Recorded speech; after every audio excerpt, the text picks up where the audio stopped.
고린도전서 강의 38번째 시간입니다. 사랑은 더 좋은 이유입니다 라는 제목으로 말씀 증거합니다. 사랑은 더 좋은 이유입니다. 그 청년 특강을 나가고 강의를 끝나고 나면은 자매나 형제나 찾아와서 이런저런 질문을 합니다. 그러면서 부탁한다는 것이 목사님의 그 강의 내용 혹시 녹음되었습니까? 혹시 원고가 있습니까? 저한테 주실 수 없어요? 그래서 왜요? 우리 남자친구 좀 듣게 하려고요. 우리 여자친구 좀 듣게 하려고요. 그럽니다. 그래서 저는 그렇게 얘기합니다. 녹음 테이프를 드릴 건 없고요. 이 강의의 목적은 댁이 변화되려고 강의한 거지 남자친구 변화되라고 강의한 것 아닙니다. 제가 이런 말씀을 드린 이유가 무엇이냐면 앞으로 이제 사랑에 대한 이야기를 펼쳐나갈 것입니다. 그런데 꼭 우리 마음속에 사탄이 어떤 마음을 품어놓느냐면 그 사랑의 적용 대상을 주변부로 돌린다는 것입니다. 내가 그렇게 사랑해야지 라고 해야 되는데 그놈이 그렇게 사랑하지 않아. 그 인간이 그렇게 사랑하지 않아 라고 적용한다는 것입니다. 시편 40편 말씀에 다윗은 이렇게 고백합니다. 두루마리에 기록된 것이 나를 가리켜 기록된 것입니다 라고 말합니다. 다윗이 왜 하나님이 마음에 합한 사람이었냐면 말씀을 남에게 적용하지 아니하고 나에게 적용했다는 것입니다. 그 말씀이 누군가에게 선포되는 것이 아니라 나에게 선포된 말씀으로 받아들였을 때 그것은 하나님 마음에 합한 신앙이었음을 성경은 우리에게 알려줍니다. 앞으로 우리가 사랑에 대해서 현대적 재적용을 해 나아갈 때에 우리 자유교회 교인들 한 사람 한 사람 이 설교를 들으면서 누가 들어야 돼? 그놈이 들어야 돼? 라고 하면 이렇게 생각하십시오. 내가 시험 들었구나. 내가 지금 마귀에 빠졌구나. 라고 생각해도 됩니다. 그때 예수의 이름으로 물러내시면서 모든 말씀을 나의 말씀으로 받는 귀한 시간들을 보내기를 주의 이름으로 부탁을 드립니다. 사랑은 오래 참고라고 했습니다. 사랑은 오래 참는다고 했습니다. 헬라어로 오래 참다는 물이 끓기까지 오랜 시간이 걸린다는 상징적 의미를 담고 있습니다. 시간의 흐름 없이 이루어지는 일은 결코 없습니다. 모든 일은 시간의 열매입니다. 그러므로 시간이 걸리는 이유를 알면 누구나 사실 오래 참을 수 있습니다. 뜨거운 물을 마시기 위해서는 가스레인지에서 10분 동안 끓이는 시간이 필요하죠. 물이 끓는 10분의 이유를 아는 사람은 10분 정도 기다릴 수 있습니다. 쌀이 만들어지기 위해서는 모내기를 해서 최소 5개월의 시간이 걸립니다. 아무리 성질 급한 농부를 하더라도 모내기를 한 다음 날 추수를 하지는 않습니다. 가을까지 벼를 다듬으면서 인내하고 기다립니다. 참나무가 제목으로 사용하기 위해서는 최소 30년이 필요하다고 하죠. 30년의 이유를 아는 나무꾼은 참나무가 더디 자란다고 불평하지 않습니다. 30년 된 다른 참나무를 벌목하면서 어린 참나무가 자라기를 기다립니다. 인격은 깨달음에서 비롯된다는 경험을 한 적이 있습니다. 제가 부목사 시절 에피소드입니다. 주일 예배 중에 제 옆자리 교인들이 너무나 조근조근 무슨 얘기를 쉬지 않고 나눴습니다. 사실 큰 소리보다 작은 소리가 더 신경 쓰이잖아요. 저게 무슨 말을 하나 내 욕하나 싶어가지고 귀가 쫑긋 세워지지 않습니까? 그렇지만 저는 아무런 불평도 하지 않고 또 옆에 사람 제지도 하지 않고 그냥 예배에 집중했습니다. 그런데 저보다 한 줄 뒤에 있는 교인들은 계속 궁시렁거리면서 어이없어 했습니다. 앞에 사람이 들을 수 있을 정도의 혼잣말 아시죠? 들으라고 하는 혼잣말. 저 사람들 왜 이렇게 몰상식해? 라고 하는 신경질을 내면서 불평을 했어요. 참 이상하지 않습니까? 바로 옆자리에 있는 저는 그 조근거림을 신경 쓰지 않고 예배 드렸는데 한 자리 뒤에 있는 사람은 꿍시렁거리면서 그 조근거림을 참지를 못했습니다. 내가 목사이기 때문에 인격이 더 고매해서일까요? 사실 저도 예수님을 닮아야 되는 또 많이 닮아야 되는 부족한 인격입니다.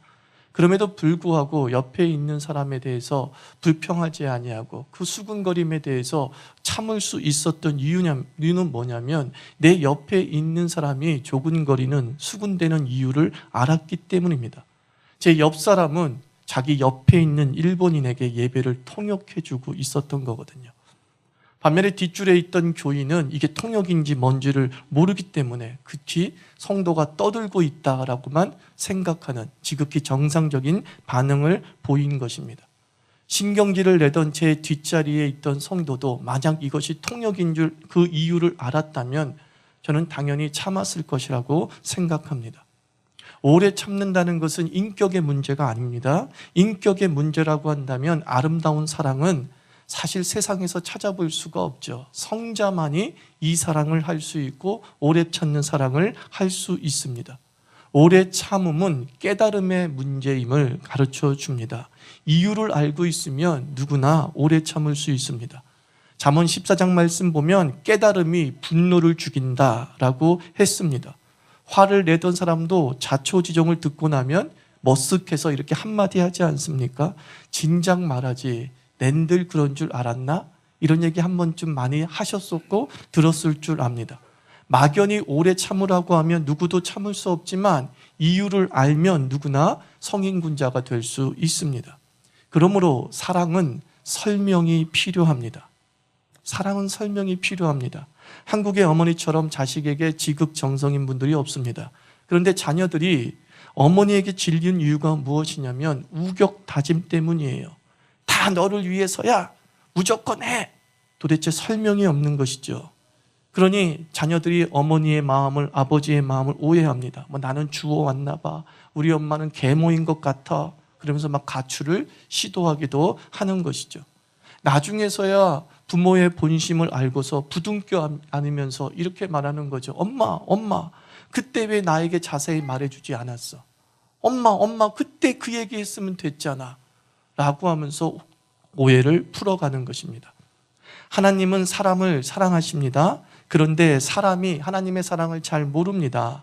하나님의 사랑이 느껴지지 않는다고 말합니다. 이럴 때 우리 같으면 널 사랑한다니까 이놈들아. 내가 너희를 얼마나 사랑하는 줄 알아? 이 정도 사랑하면 되는 거지. 도대체 뭘 보여줘야 내 사랑을 알겠니? 하면서 그냥 사랑한다고 밀어붙일지도 모르겠어요. 근데 하나님은 성경을 주의 깊게 읽어보면 다르십니다.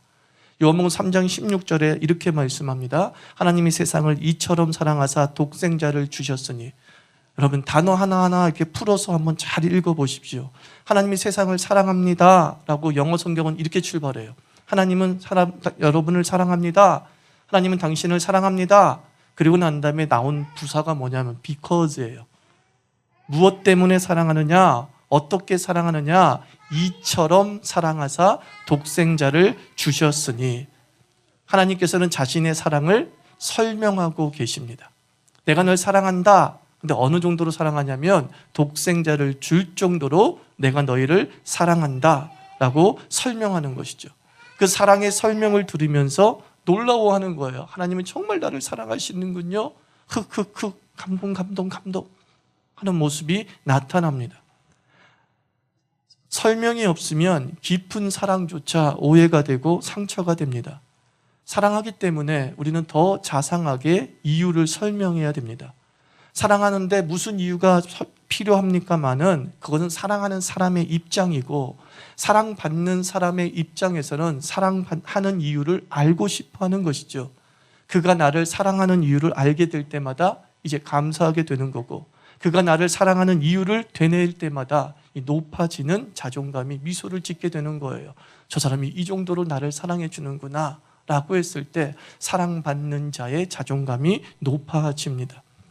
그래서 사랑은 한 단계 더 나아가서 착한 이유를 창조하는 것입니다. 뭐라고요? 착한 이유를 창조하십시오. 애인을 기다리는 3명의 남자가 있었습니다. 애인의 약속 시간이 훨씬 늦어도 오지 않습니다. 저도 연애를 7년을 해본 사람이지만 왜 여자들은 약속 시간에 안 맞춰 올까요? 그게 잘 이해가 안 돼요. 국가와 사회가 나설 때이죠. 3명의 남자가 있었습니다. 1돌이라는 남자는 지각의 이유가 자기 여자의 게으른 성격 때문이라고 생각했어요. 그래서 허겁지겁 나타난 애인을 향해서 더러운 성격 고치라고 일침을 가합니다. 그런데 여자는요, 늦은 건 미안하지만 자존심이 무척 상하는 거죠. 지각 하나 가지고 성격 운운하니까 참을 수 없는 거예요. 그래서 여자도 남자에게 반격을 가하다가 결국 헤어지고 말았답니다. 이돌이라는 남자 역시 지각하는 여자 때문에 화가 났습니다. 잦은 지각은 자기에 대한 애정 결핍이라고 생각했어요. 자기를 사랑하고 존귀 여긴다면 이렇게 자주 늦을 리가 없어 라고 생각했습니다. 멀리서 그녀가 보입니다. 이돌이는 자기가 기다렸다는 것을 보여주는 것이 자존심의 문제라고 생각하고 재빨리 다른 곳에 숨었어요. 달려온 여자는 남자친구가 없는 것을 보고 안심을 하죠. 이때 이돌이가 나타납니다. 좀 늦었어 하고 미안 척하고 말을 걸었어요. 근데 이놈의 여자가 적반하장입니다. 왜 이렇게 늦었어? 라고 막 적반하장이죠. 그래서 또 얘기합니다. 내가 일찍 왔는데 뒤에서 다 지켜봤어. 그래서 또 여자가 얘기합니다. 이 치사한 남자, 나를 함정에 빠뜨리는 남자, 막 이렇게 티격태격 세우다가 또 헤어졌대요. 삼돌이라는 여자 역시 여자가 늦은 여자친구를 기다리고 있습니다. 여자친구가 늦게 오자 갑자기 삼돌이 마음속에 무슨 생각이 들었냐면 교통체증이 있나 보다 라고 생각을 해서 한 20분, 30분은 그렇게 기다렸습니다.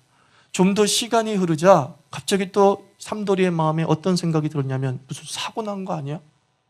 큰일 났네. 이거 오다가 교통사고 났나? 그때 갑자기 여자가 나타나자 이 삼돌이가 대뜸 한다는 말이 이겁니다. 괜찮아? 아무 일 없었어?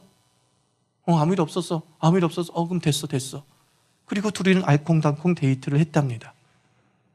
3명의 여자 다 지각을 했는데 3명의 남자의 반응들이 다 다를 수 있었던 이유가 뭡니까? 그 지각의 이유에 대한 견해 차이 때문이죠. 한 사람은 성격 때문이라고 나쁜 생각을 갖고 있고 한 사람은 자기에 대한 애정결핍이라고 하는 나쁜 생각을 가지고 있었던 반면에 한 사람은 여자의 안위를 걱정하는 마음을 가지고 있었을 때에 같은 이유에 대해서 다른 반응을 보일 수 있었다는 겁니다. 우리 자신들이 동일한 사건들을 접할 때마다 A와 B와 C가 서로 다르게 반응하는 이유는 뭐냐면 그 사건에 대한 해석 때문이라는 거예요. 사랑이 들어갔을 때 우리는 그 사랑은 좋은 해석을 하게 하는 능력이 있다는 겁니다. 참 사랑은 우리로 하여금 그 사건과 그 문제에 대한 이유를 찾아 나갈 때에 긍정의 이유, 좋은 이유를 찾아가는 힘이 있다는 것입니다. 사랑은 좋은 이유를 찾는 거예요. 그리고 좋은 이유를 찾으면 누구나 참을 수 있게 된다는 거예요. 그 좋은 이유를 깨닫게 되면 누구나 다 상대방에게 예의를 갖춘 반응을 보일 수 있습니다. 여러분, 서정주의 신부라고 하는 그 수필을 알고 계시죠? 신부는 초록저고리 다홍치마로 겨우 기 밑거리만 풀리운 채 이제 신랑과 첫날밤을 보내게 됩니다. 신랑이 그만 오줌이 급해서 냉큼 일어나서 달려가는 바람에 옷자락이 문지방에 걸린 거예요. 그런데 순간 신랑은 생각하기를 신부가 음탕해서 가지 마세요. 빨리 하룻밤만 보내고 가세요. 라고 생각을 했다는 것이죠.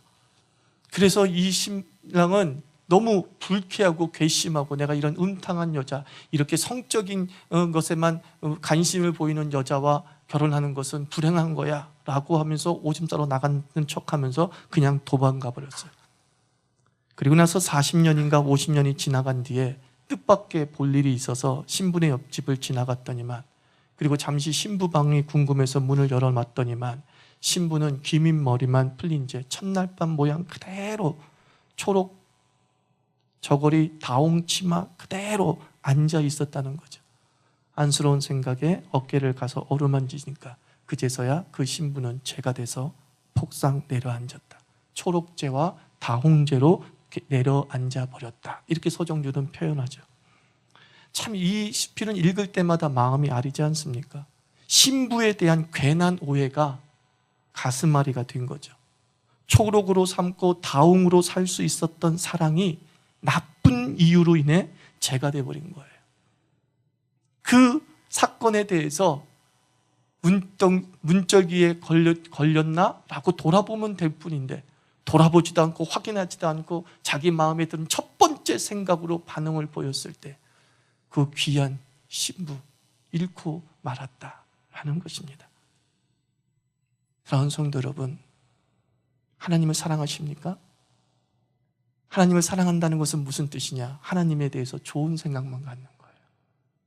하나님이 어떤 내 삶의 고난과 아픔을 줘도 그것에 대해서 좋게 생각하는 거예요. 하나님이 날 죽이려고 하는 것이 아니다. 하나님이 날 미워서 주는 것이 아니다. 라고 하는 좋은 이유가 생각나는 것이죠. 하나님께서는 이것을 통해서 나를 강하게 하시고 이것을 통해서 나를 향한 당신의 뜻이 있을 것이라고 하는 좋은 생각들이 무한히 창조되고 있다고 한다면 그 사람은 하나님을 사랑하고 있음이 분명합니다. 교회에 대해서 무한한 좋은 생각이 떠오르고 있다고 한다면 그 사람은 교회를 무한히 사랑하고 있다는 증거입니다. 얼마 전 작고한 서강대 영문학과 교수였던 장영희 교수님이 에세이 중에 내 생에 단 한 번이라고 하는 자전적 그런 일화입니다. 제가 너무 감동돼서 그 원문을 한번 그대로 올려볼게요. 오래전에 읽은 거지만 이대로 제 베껴놨습니다. 잘 들어보세요, 여러분들. 저녁 7시 미사에 갔다. 그런데 신부님이 그날의 성경 구절을 나눔의 메시지와 연결시켜 강론하시다가 갑자기 무엇이든 좋으니 옆사람과 나누어 보라고 하셨다. 그러자 사람들이 가방이나 주머니를 뒤적거리며 서로 나눌 물건들을 찾기 시작했다. 헌금만 가지고 달랑 맨몸으로 갔던 나는 당황했다. 아무리 주머니를 뒤져봐도 차키 말고는 아무것도 없었다. 차키를 준다? 말도 안 되지. 그럼 뭐가 있을까? 궁여지책으로 내 몸뚱이에 걸친 것들을 생각해 보았다. 목에 맨 스카프? 100% 실크인데 아마 2, 3만 원 할걸? 귀걸이로 말하자면 금 아닌가?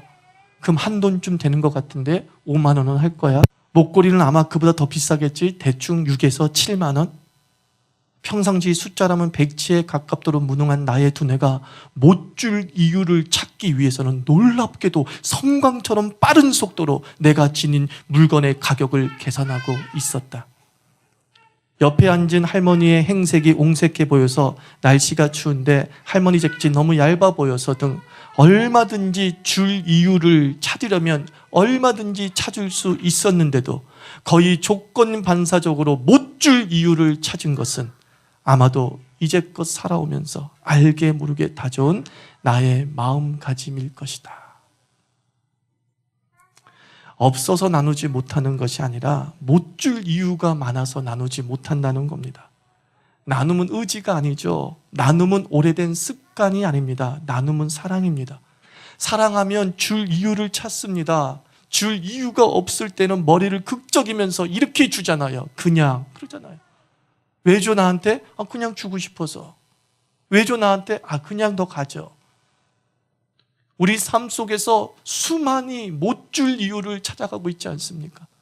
우리는 수많은 삶의 과정 속에서 너를 사랑할 수 없는 이유들을 찾아내고 있지 않습니까?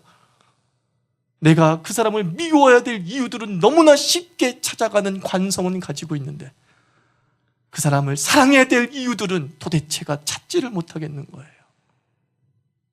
그 이유가 우리의 삶의 마음가짐이 그렇게 굳어 있었던 거예요. 참 우리는 그렇게 살아왔던 거예요. 그렇게 숫자적 관념도 없던 우리들이 줘야 될 상황에서는 못 줄 이유에 대한 기가 막힌 계산법이 뚝뚝뚝뚝 떨어져 나가더라는 거죠. 좀 가슴을 확 때려요. 왜냐하면 만약에 우리들이 집회를 합니다. 집회를 한 가운데 이번에 구제하겠습니다. 갑자기 해서 죄송합니다. 여러분이 가지고 있는 것들을 그냥 내시면 됩니다. 라고 했을 때 과연 우리는 주머니에서 뭘 드릴 수 있을까요? 아마 차 머릿속에서 장영희 교수처럼 뺑뺑뺑 돌 거예요. 요건 이래서 못 주고 요건 요래서 못 주고 저건 저래서 못 주고 목사님은 갑자기 해가지고 내가 줄 마음은 충분히 있는데 갑자기 해가지고 그냥 안 갖고 오게 만드시고 말이에요. 이것이 우리의 마음가짐일 수 있음을 참 기가 막히게 얘기해 들어봐요. 베드로후서 3장 9절 말씀을 보면 하나님은 사람을 향해서 오래 참으시는 분이라고 했습니다. 이유는 뭐냐? 모든 사람이 구원받기를 원하시기 때문이다 라고 성경은 말씀합니다. 하나님은 우리를 향해 착한 이유를 갖고 계시기 때문에 우리를 향해서 오래 참으시고 기다려 주실 수 있었던 거예요. 예수님께서 십자가에서 참으신 이유도 마찬가지죠. 도리어 용서해달라고 기도했습니다. 왜냐하면 예수님은 이렇게 말씀합니다. 하나님 아버지, 저들은 자기가 하는 일이 얼마나 무서운 일인지 알지 못하는 무지한 자입니다. 무지한 자입니다. 악하기 때문이 아니라 그냥 무식하고 무지하기 때문임을 예수님께서는 아셨기 때문에 예수님은 백성으로 하여금 저주 대신에 은혜를 베풀게 했습니다. 저들을 좀 용서해 주세요. 나를 비방하는 사람이 있습니다. 그러면 그렇게 생각하면 참을 수 있다는 것이죠. 아마 저 사람에게는 말 못한 상처가 있을 거야. 저 사람의 라이프 스타일이 오랫동안 그렇게 되어 있어 라고 하면서 그냥 마음에 담아두지 않거나 정말 내게 문제가 있는 건 아닌가? 라고 하면서 나를 돌아보고 하나님이 나를 향한 회개의 훈련인가? 라고 하는 이유들을 생각하게 될 때 우리는 욕을 주변에게 퍼붓지 않게 된다는 거예요. 우리가 누군가 대상을 찾아 나가고 자기 합리화의 대상들을 찾아 나가는 이유는 무엇이냐면은 우리 속에서 계속 나쁜 이유들만 생기기 때문이에요. 궁극적으로 나쁜 이유가 생기는 것은 뭐가 없기 때문이라고요? 사랑이 없기 때문인 거예요. 이상하게 그 사람에 대해서만큼은 오래 참지 못하겠어. 이상하게 그 사람에 대해서만큼은 온갖 나쁜 생각이 마음속에 충만해져. 이유는 하나예요. 사랑 없음이에요. 사랑 없음이에요. 그러면 사랑이 그냥 생기네요, 주님? 맞아요. 사랑이 어찌 그냥 생기겠습니까? 여러분, 남녀 간의 사랑은 그냥 생기지 않습니다. 그냥 어쩔 수 없는 선물이에요. 그냥 불현듯 오는 거예요. 그 이후에 인간관계의 사랑은 깨달음이에요, 여러분들. 하나님의 말씀을 통해서 이런 게 사랑이구나 라는 것을 깨달은 사람은 그 깨달음의 말씀이 마음에 와닿으면서 그 말씀이 나를 그 사랑의 정의대로 움직여가게 하는 거예요. 저 사람 사랑 없어, 사랑 없어. 이 말은 다른 뜻이에요. 무슨 뜻이에요? 깨달음이 없어. 그런 뜻인 거예요. 저 사람을 미워하는 마음이 생기는 이유는 깨달음이 없기 때문이에요.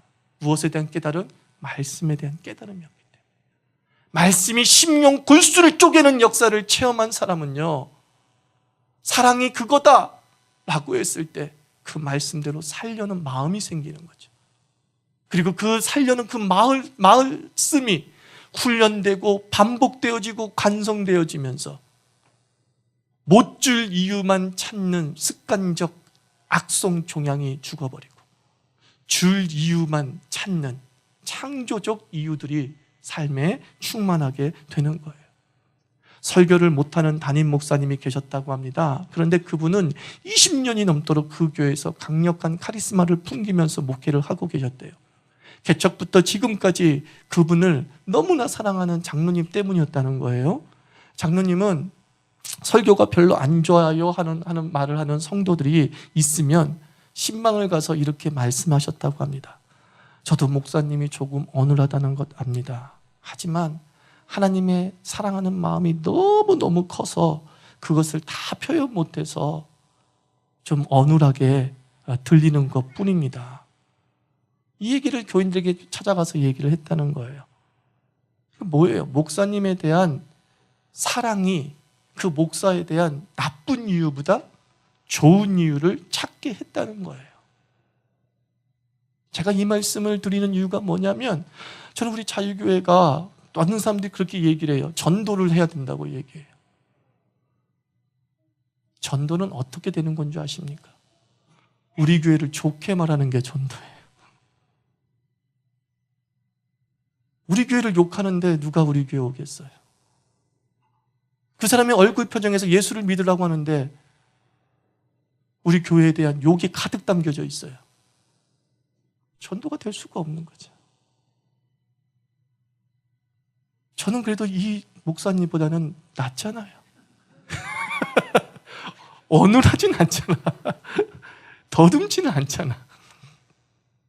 그래서 억지로 좋은 이유를 찾을 필요 없이 그래서 조금은 수긍되는 이유를 찾을 수 있잖아요.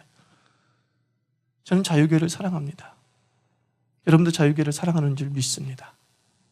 이 사랑하는 만큼 좋은 이유를 찾아서 그 좋은 이유를 세상에 나누는 것을 전도라고 하는 거예요. 요한 크리스토스톰은 4세기 무렵 하나님을 섬긴 분이죠. 황금의 입으로 불릴 정도로 말씀의 가마력이 강력했던 성령의 사람이었습니다. 그런데 이상해요. 말씀의 사람들은 온갖 모함과 비방을 받아요. 이분도 온갖 모함과 오해를 받게 되고, 그리고 모함 때문에 감금되게 되었습니다.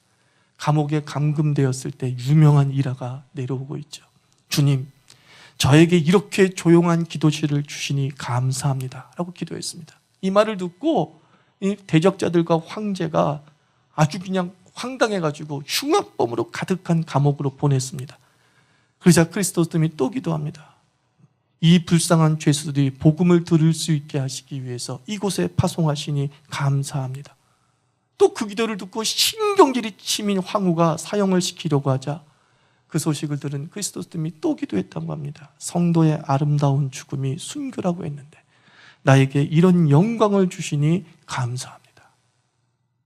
하나님을 향한 사랑과 교회를 향한 사랑이 충만했던 그리스도스님에게 불평이 나올 수 없었던 이유는 그의 영혼 속은 끝없이 좋은 이유를 창조하는 하나님의 영이 충만했기 때문이에요.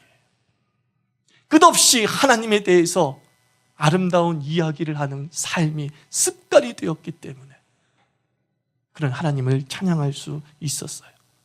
사랑은 자생 능력이 없습니다. 자양분이 공급되지 않으면 불꽃은 사그라들고 잿빛이 되고 맙니다. 사랑은요, 생각을 먹고 자라는 것입니다. 좋은 생각, 좋은 이유를 공급받을 때 활화산처럼 강력해집니다. 가정의 배우자들이 서로 뜨겁게 해로할 수 있는 방법도 매일매일 그 사람이 하는 일에 대해서 좋은 이유를 내려주는 것입니다. 밥을 해줄 때 그냥 밥 해줬구나로 끝나는 것이 아니라 나를 사랑하니까 밥을 해줬지라고 생각해야 됩니다. 남편이 오랜만에 일찍 들어오면 저 인간 밖에서 친구 만날 일이 없어서 들어왔구나 라고 생각하지 마시고 정말 나를 보고 싶어서 들어왔구나 라고 이유를 찾으면 미소 짓게 만날 수 있는 거예요. 우리 삶의 모든 영역에서 좋은 이유를 창조하기를 축원합니다. 그러면 우리는 오래 참을 수 있고 기다려줄 수 있습니다. 그리고 그 기다림을 통해서 마침내 그 사람이 하나님의 사람으로, 마침내 그 교회가 하나님의 영광을 드러내는 통로로 사용될 날을 우리의 눈으로 목도하게 될 줄 믿습니다.